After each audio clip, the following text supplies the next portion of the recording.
The massive alien warship shuddered as another plasma blast tore through its shields. Commander Kim Tae-ho gripped the railing on the observation deck, watching the battle unfold in space before him.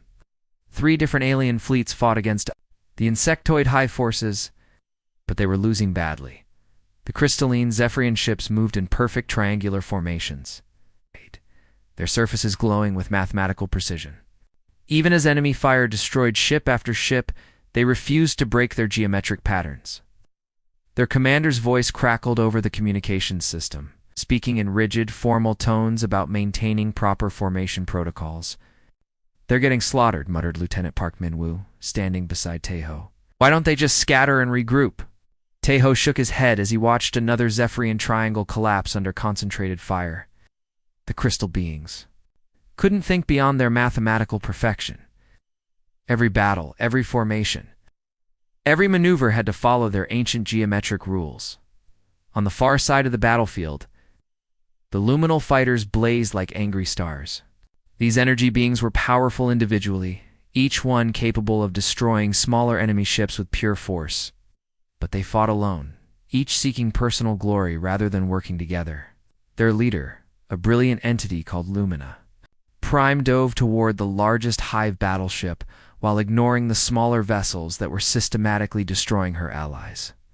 "Individual excellence, above all," Tae-ho said, repeating the luminal motto. "They can't coordinate because they think teamwork makes them weak." The 3rd alien fleet moved like flowing water around the edges of the battle. The amphibious Aquarians had graceful ships that curved and twisted in beautiful patterns. But their flowing movements, while stunning to watch, accomplished nothing useful. They danced around the enemy instead of engaging them directly, always, seeking to envelop rather than strike. 12 star systems lost in 3 months, Admiral Lee Sora said, approaching from behind. Our weathered face reflected the red warning lights that flashed across the bridge. "The Galactic Defense Coalition is falling apart." Tae-ho nodded grimly. The Coalition had incredible technology. Their plasma cannons could vaporize asteroids. Their shields could bend space itself. Communication systems could send messages across the galaxy instantly. But they fought like children playing with weapons they didn't understand. A new voice joined the communications chatter. "Formation Delta 7 must be implemented immediately," announced the Zephyrian commander. "All units maintain proper geometric spacing or face tactical inefficiency." "Negative," replied Lumina Prime, her voice like singing crystals. "Individual excellence supersedes collective mediocrity." "I pursued the enemy flagship alone," the Aquarian flow leader gurgled in frustration. "Foolish, rigid thinking. Flow like water around obstacles. Adapt to the current, not against it." Tae-ho watched the hive forces exploit every predictable move. The insectoid enemy had learned each species' patterns over months of warfare. When Zephyrians formed triangles, the hive concentrated fire on the formation's weak points. Charged alone, the hive deployed screens of smaller ships to overwhelm them. When Aquarians tried to flow around, the hive clustered into dense formations that couldn't be surrounded. "They're not losing because they're outgunned," Tae-ho observed. "They're losing because they can't change." Sora studied the tactical display, where another Zephyrian formation was being systematically destroyed. "The Coalition Council is requesting our help. They want us to send more ships." "More ships won't solve this," Tae-ho replied. "They need something completely different." The communication panel lit up with an incoming transmission. 3 alien faces appeared on the screen. Commander Zix looked like a living crystal sculpture, his features sharp and geometric. Lumina Prime appeared as a shifting pattern of light and energy. Flow Leader Aqua resembled a graceful sea creature with large, intelligent eyes. "Humans," Zix began, his voice precise and formal. "We require your vessels to reinforce Sector 7. You will maintain standard formation, Deltanine, and follow established protocols." "We have a different idea," Sora said calmly. "Let us observe. Your operations, we want to understand how you fight." "Observation is for the weak." Lumina Prime pulsed with disdain. "Action proves worth. Show us your strength in battle." "Understanding flows before victory," Aqua said thoughtfully. "Perhaps the young species offers wisdom we have not considered." 3 hours later, Tejo found himself aboard a mixed species task force heading toward the besieged Kepler station. Around him, the three alien species prepared for battle in their traditional ways. The Zephyrians calculated perfect mathematical approaches. The Luminals psyched themselves up for individual heroics. The Aquarians meditated to achieve harmony with cosmic flows. "This is going to be a massacre," Tejo told his aide, Lieutenant Cho Sujin. "They're going to repeat the same mistakes they always make." "What makes us different?" Sujin asked. Watching the aliens go through their ritual preparations, Tejo smiled grimly as he watched the enemy fleet take positions around Kepler Station. The Hive forces were already deploying their standard countermeasures: formation breakers against the Zephyrian triangles, scatter screens against the luminal charges, concentration clusters against the Aquarian flows. "We're different because we don't always do what we always do," he said. "Change when changing works better than staying the same." The battle was about to begin, and Tejo could already see how it would end unless something unexpected happened. The three alien fleets would follow their species' ancient patterns, and the Hive would destroy them with practiced efficiency. But maybe, just maybe, there was another way. The battle started exactly as Commander Kim Tejo had predicted. The Zephyrian ships formed their perfect triangular attack formations, crystal holes sparkling as they moved in mathematical precision toward the enemy. The Hive forces simply waited, knowing exactly what would happen next. They had fought the crystal beings dozens of times before, maintained formation integrity. Commander Zix transmitted as his ships began taking heavy fire. "Any deviation from protocol is unacceptable." The Hive concentrated their weapons on the triangle's weak points, just as they always did. Zephyrian ships exploded in brilliant flashes of light, but the survivors refused to break formation. Their mathematical perfection was more important than survival. On the other side of the battlefield, Lumina Prime blazed toward the largest enemy battleship like a comet. Her energy form pulsed with determination as she sought individual glory.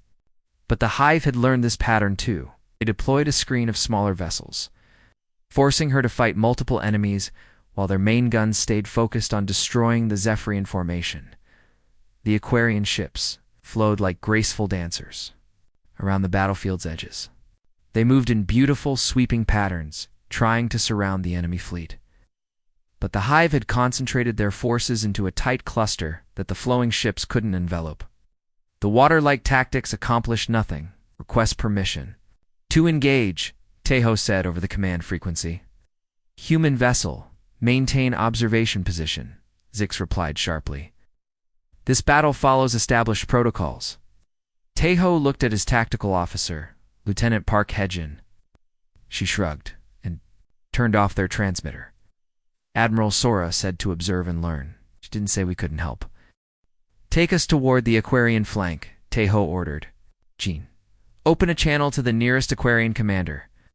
On the screen appeared Flow Leader Ripple, her amphibious features tense with worry. "Human vessel, why do you break formation?" "'Cause sometimes formations need to be broken," Tejo replied. "Can your ships provide covering fire if the Zephyrians punch through the enemy center?" "The crystal beings do not flow with us. They refuse all coordination between species." "They will if we give them a good reason." Tejo switched to the Zephyrian frequency. "Commander Zix, if you could break through their center line, what would you need?" "Impossible," Zix replied coldly. "Their defensive positioning negates all our geometric advantages." "What if those positions suddenly changed?" Before Zix could respond, Tejo was already moving. His human destroyer was smaller and faster than the alien warships. He dove toward the center of the Hive formation, but instead of firing at the enemy ships, he aimed at the space debris floating between them. His carefully aimed shots sent chunks of destroyed vessels spinning into the enemy fleet. The precise positioning that the Hive relied on was suddenly disrupted as debris knocked their ships out of formation. "Now," the Ho shouted to Ripple, "flow around their broken formation." The Aquarian commander's eyes widened with understanding. Her ships surged forward, not in their usual graceful envelope, but in a focused strike that exploited the chaos Tejo had created. The hive formation wavered as they tried to deal with unexpected attacks from multiple directions. Zix, their geometry is broken, Teho called out. Execute formation Delta 7 right now. The crystalline commander hesitated. This wasn't how battles were supposed to work. But his training took over. The surviving Zephyrian ships formed their perfect triangle and punched through the disrupted hive line like a mathematical sword. Lumina Prime, seeing the breakthrough, abandoned her individual pursuit. For the first time in her warrior career, she joined a coordinated attack. Her energy form blazed through the gap the Zephyrians had created. Striking the hive command ship with devastating power, the enemy fleet, suddenly facing coordinated attacks from 3 different directions, began to retreat. They had never encountered this kind of cooperation before. For the first time in months, the coalition had won a battle. How did this happen? Commander Zix asked during the meeting after the battle. Our protocols did not change. Our formations remain mathematically perfect. You didn't change what you did, Teho explained. But we changed when you did it. Your formations work perfectly, but only if the enemy stays where you expect them to be. Individual excellence is supreme. Lumina Prime pulsed, though she sounded less certain than before. How did cooperation make my performance better? You're amazing at single combat, Teho acknowledged. But when Zix created the opening and Ripple provided the distraction, your single combat became a finishing move instead of a desperate charge against impossible odds. Flow Leader Ripple made thoughtful gurgling sounds. You made the rigid crystal flow, and the chaotic light burst worked together as one force. How did you see what we could not? Ho considered the question carefully. Around him, the 3 alien commanders waited for wisdom from the primitive species that had somehow given them their first victory in months. Guess we're not as good as any of you at what you do best, he said finally. We're not as precise as the Zephyrians, not as individually powerful as the Luminals, not as graceful as the Aquarians. So we had to learn something different. What did you learn? Zix asked. We learned to be good at helping others be good at what they're already good at, Teho replied. We learned that sometimes the best way to win is to help your allies win. 3 alien commanders looked at each other with new understanding. For the first time, they had seen their own strengths through someone else's eyes. Captain Moon, Jae-sung, had never imagined he would command 50,000 alien warriors defending a mining world at the edge of the galaxy. But 3 weeks after the victory at Kepler Station, coalition forces across 12 sectors were asking for human tactical advisors. Tertius Prime was a defensive nightmare. The planet had 3 major cities connected by narrow mountain passes. Its orbital stations were scattered across 17 different paths around the planet. The defending forces included stubborn Zephyrian shield walls, unpredictable luminal strike teams, and flowing Aquarian support groups who couldn't agree on what support actually meant. The hive will arrive in 6 hours, reported Lieutenant Kong Soo-jin, his intelligence officer. 300 ships, including 2 of their new adaptive battlecruisers.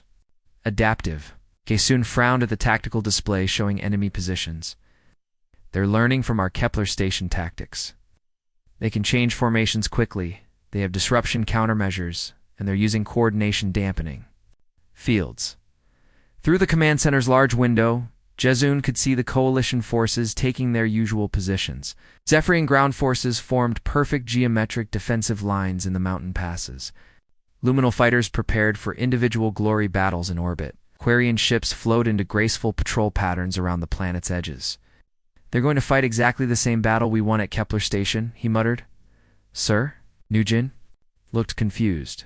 The hive adapted to our last victory. But our allies are preparing to fight the exact same way again. Jae-sung studied the positioning. Open channels to all coalition commanders. The main screen filled with familiar faces. Commander Zix, Entity Lumina Prime, and Flow Leader Ripple appeared alongside a dozen other alien officers from different species. The hive expects us to repeat our Kepler Station tactics, Jae-sung announced. So, we're going to do something completely different. Zix's crystalline features showed alarm. The Kepler Station formations proved effective. Changing successful protocols is inefficient. What if successful protocols are exactly what the enemy is prepared for? Jae-sung asked. Over the next hour, he explained a plan that shocked every alien commander present. Instead of fighting from fixed positions, they would create a constantly changing battlefield. Each species would rotate through different tactical roles every 30 minutes. Zephyrians would form shields while Luminals attacked and Aquarians supported. Then Aquarians would shield while Zephyrians attacked and Luminals supported. Then Luminals would shield while Aquarians attacked and Zephyrians supported. Possible, Zix declared. Zephyrian forces cannot flow like water. Absurd? Lumina Prime pulsed. Individual excellence cannot hide behind collective shields. Unnatural, gurgled Ripple. Water does not become crystal or light. You're absolutely right, Jae-sung agreed. You can't become each other. You can take turns being yourselves in different situations. When the Hive fleet arrived, their adaptive battlecruisers immediately began analyzing coalition positions. Their tactical computers, programmed with data from Kepler Station, calculated the best countermeasures. They prepared for geometric breakthroughs supported by chaotic energy strikes and flowing envelope maneuvers. Instead, they encountered something they had never seen before. For the first 30 minutes, Zephyrian shield walls protected the orbital stations while Luminal fighters struck at the Hive flanks and Aquarian ships flowed through support patterns. The Hive adapted quickly, deploying formation breakers against the shields, scatter tactics against the fighters, and concentration protocols against the flowing support. Then everything changed. The Zephyrian shield suddenly dissolved, reforming as precise, geometric strike formations that punched through the Hive lines exactly where the enemy had concentrated their scattered forces. The Luminal fighters came together into a unified energy barrier that absorbed the Hive's formation breakers. The Aquarian ships stopped flowing and formed rigid defensive screens around the orbital stations. The Hive tactical computers couldn't understand what was happening. Now, Jae-sung ordered, Rotation 3, the battlefield transformed again. Luminal entities formed individual defensive positions around each orbital station. Aquarian ships flowed in precise geometric patterns that created mathematical beauty from fluid grace. Zephyrian formations scattered into graceful individual maneuvers that maintained perfect mathematical relationships, even while appearing chaotic. The Hive fleet, facing tactics their computers couldn't categorize, began making mistakes. There.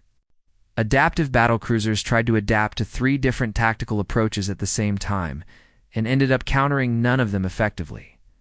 Rotation 4, Jae-sung called out, and the coalition forces shifted again. By the battle's end, the Hive fleet was retreating. Their adaptive systems were overloaded by the constant tactical changes. But the real victory came during the meetings after the battle. I have never fought beside crystal forms before, Entity Lumina Prime admitted. Their precision made my individual excellence stronger in ways I did not expect. Flowing in geometric patterns felt strange. Flow leader Ripple gurgled.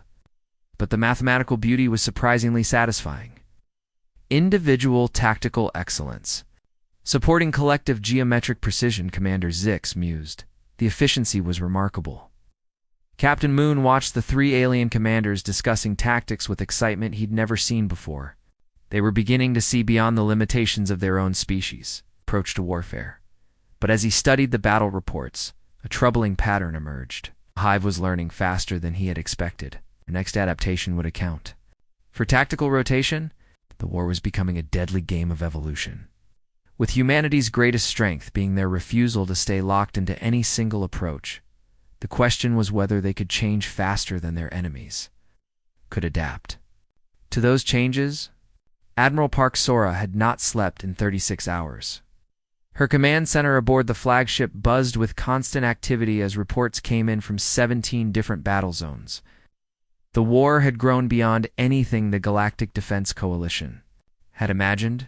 Somehow she found herself coordinating military operations for civilizations that had mastered space travel before humans discovered fire. Admiral Haraid Lieutenant Ru Sang-min approached with another stack of tactical reports. The Nexus Gate's battle plans are ready for your review. Sora studied the holographic display floating above her desk. The Nexus Gates were 7 massive structures that controlled access to the galactic core. They represented the Coalition's last major stronghold.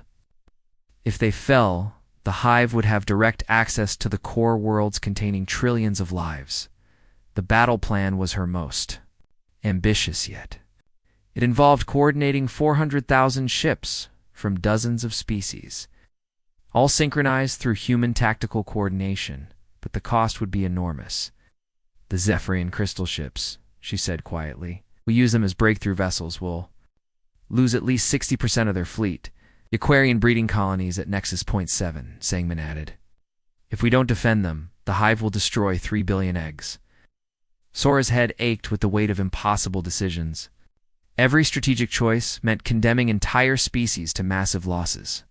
The mathematics were clear: save the crystal ships and lose the breeding colonies, or sacrifice the ships to protect the eggs. Her communication panel lit up with incoming signals from Coalition leadership. She accepted them all, filling her screen. With dozens of alien faces representing civilizations spanning the galaxy, Admiral Park Commander Zix began, his crystalline features reflecting the light of distant stars. Spherian forces are ready to serve in whatever capacity you require. The Luminal Collective stands ready. Entity Lumina Prime pulsed. Individual excellence in service of Coalition victory. Aquarian flows await your guidance, Flow Leader Ripple gurgled. The breeding colonies trust in your wisdom. Sora felt the weight of their trust, like physical pressure on her shoulders. 6 months ago, these species had been skeptical of human involvement. They looked to her for leadership in the most crucial battle of their war. The tactical situation is complex, she began, then stopped.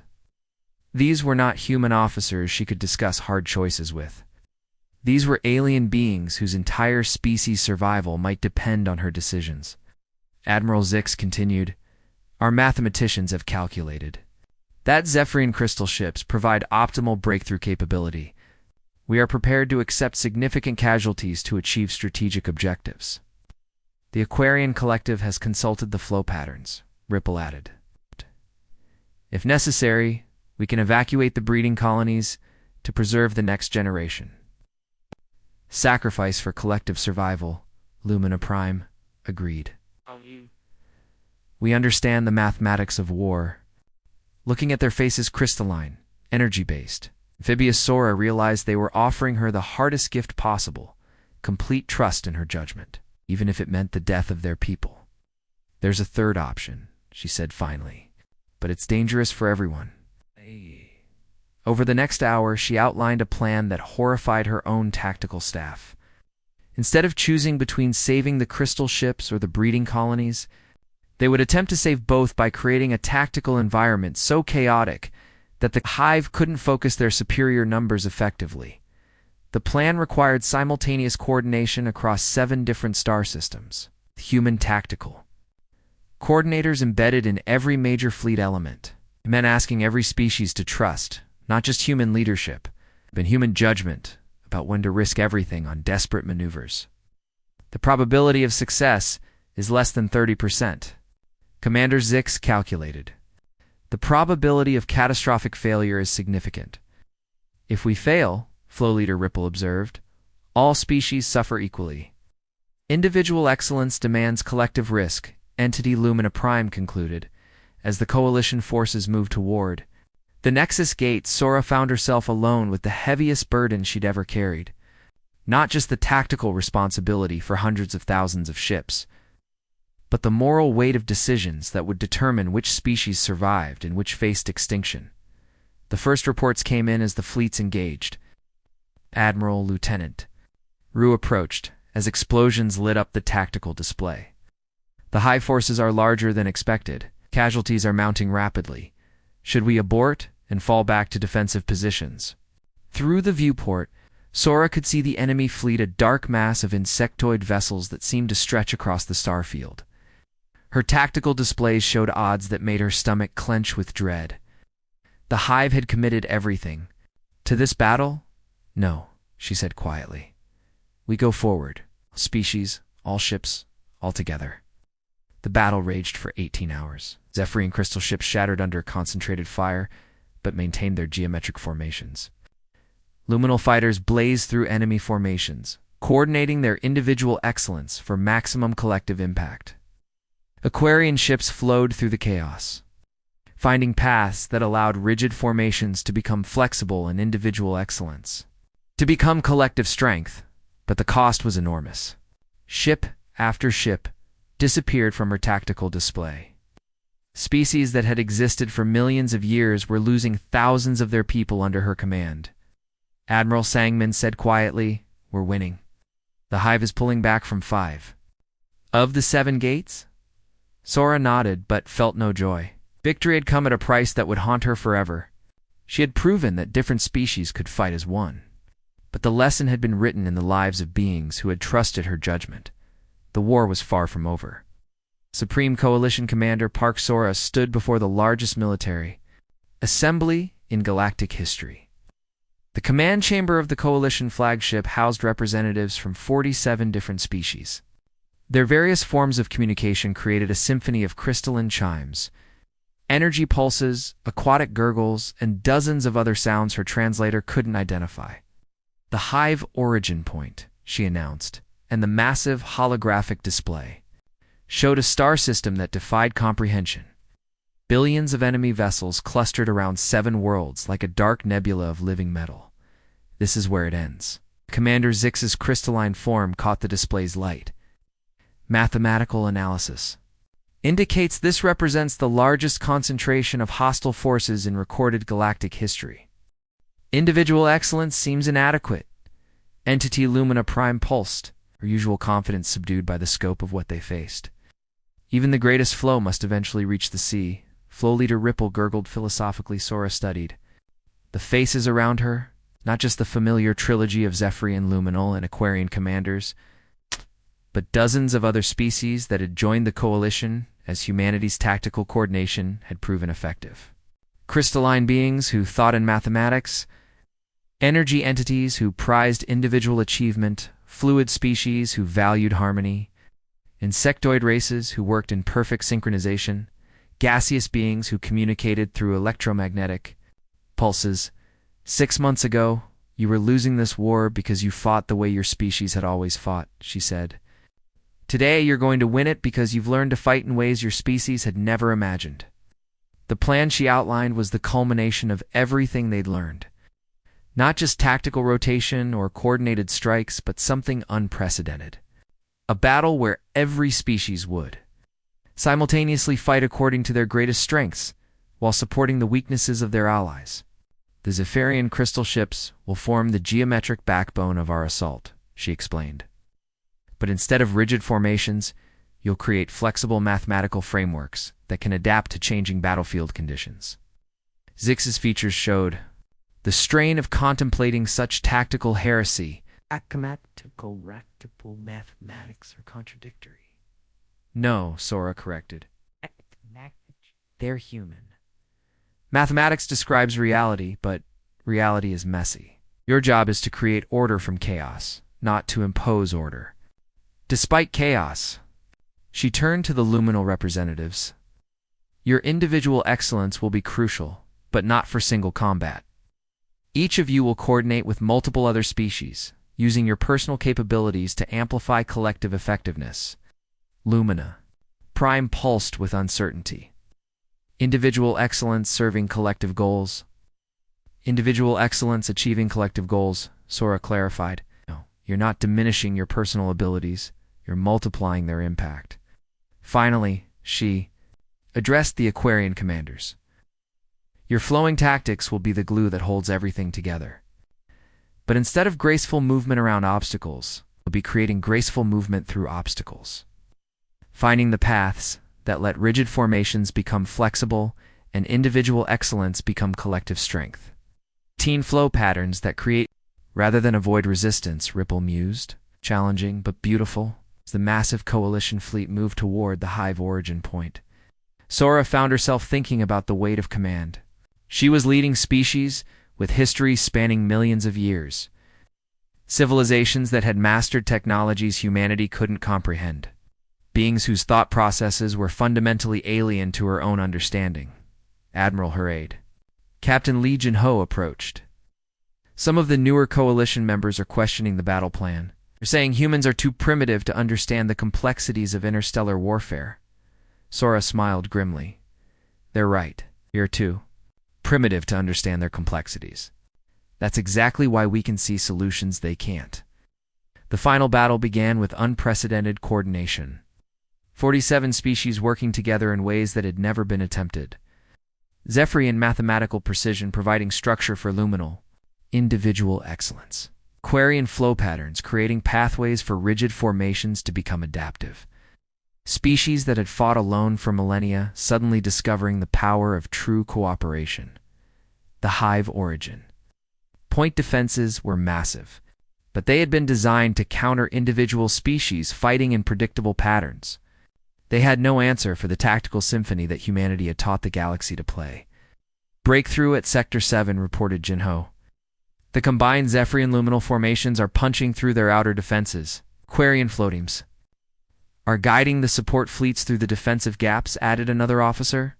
Enemy command structure is fragmenting, announced the tactical coordinator.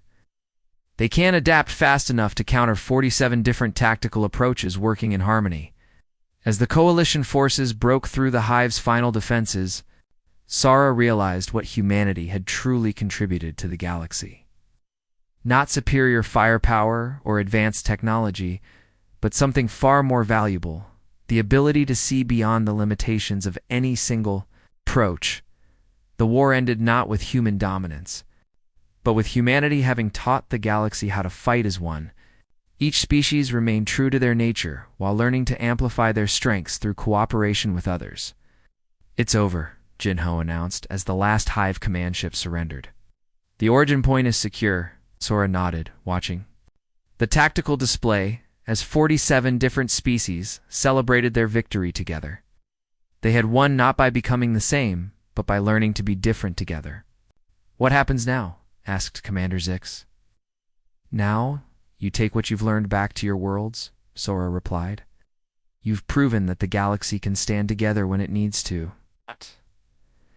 That lesson will serve you long after this war is forgotten. Coalition had discovered something more valuable than victory. They had learned that diversity, properly coordinated, was the greatest strength of all.